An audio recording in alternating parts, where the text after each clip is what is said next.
Welcome back to the Frosty 4-Wheeler Off-Road Recovery Channel, where we are showcasing the White Whale 2.0 build.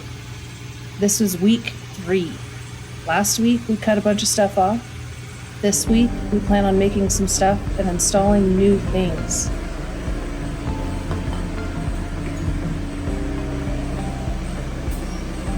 Smell.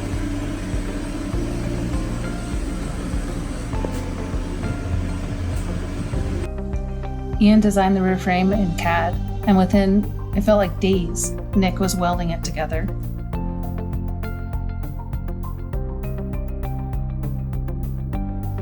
In fact, let's take a moment to appreciate the detail that went into this rear frame before it was welded and even after the TIG welding that Nick did.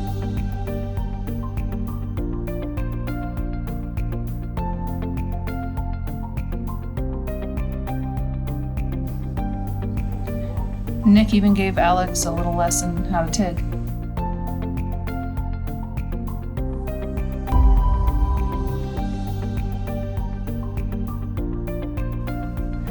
While the guys were working in the shop, Brittany, myself, and Shannon picked pears from Brittany's old growth trees that grew around the property to make some pear butter. Once the pears were picked, Ian's mom came over, Elizabeth, and Brittany, me, and Elizabeth blanched the pears, peeled the pears, cut the pears, boiled down the pears for like 12-something hours, and then we put them all into these jars. And Brittany's gonna give them away for Christmas gifts, as she does every year. I was just really grateful to be a part of the process and learn something new. So Alex and I got this 8274 winch this summer. He saw it posted for sale on the side of the road, and he slammed on the brakes to go and buy it. Here you'll just see me putting on new winch line, and we're waiting to get the new upgraded motor and control box. That'll make this our side winch, so stay tuned for more on it. Again, this is that good old Flex Seal. I'm just putting it on here temporarily until we put the new Ultra hook back on.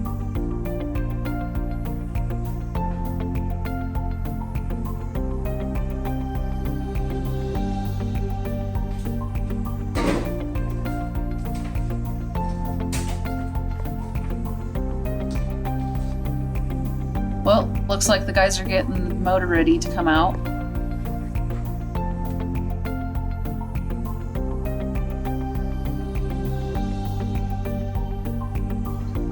This part was pretty cool because Nick welded a custom motor mount onto the table.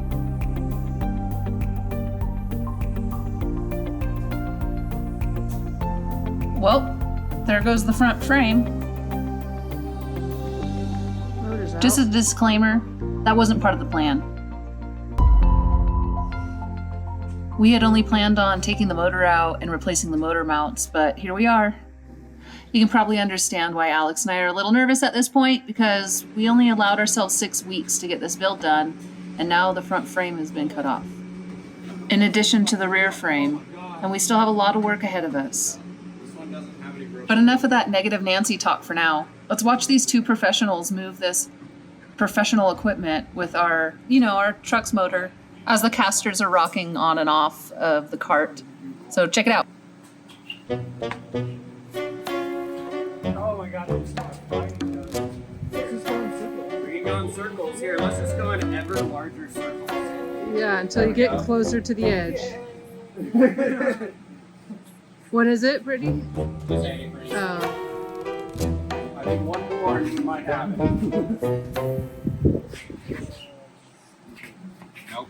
Nope. Yeah, put it back in the Hot. Shimmy, shimmy. I get it.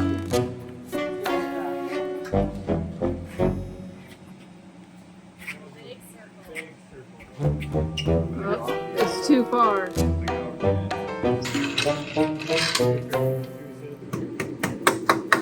Yeah, this one's gonna go. Is it tight? I don't think so, and the bearings are falling out. Oh, dude. Is that all bearing? Yeah. I have more of those. I'll order some today. It'll be fine. Want to go down? Yeah. Order more. Yeah. What is like the here?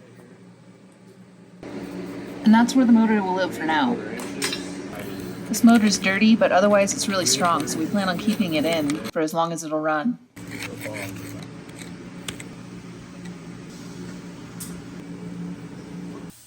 That's it for week 3. Thanks for watching. Next week, we'll install an EFI system and make taillight stamps. See you then. It'll be sick.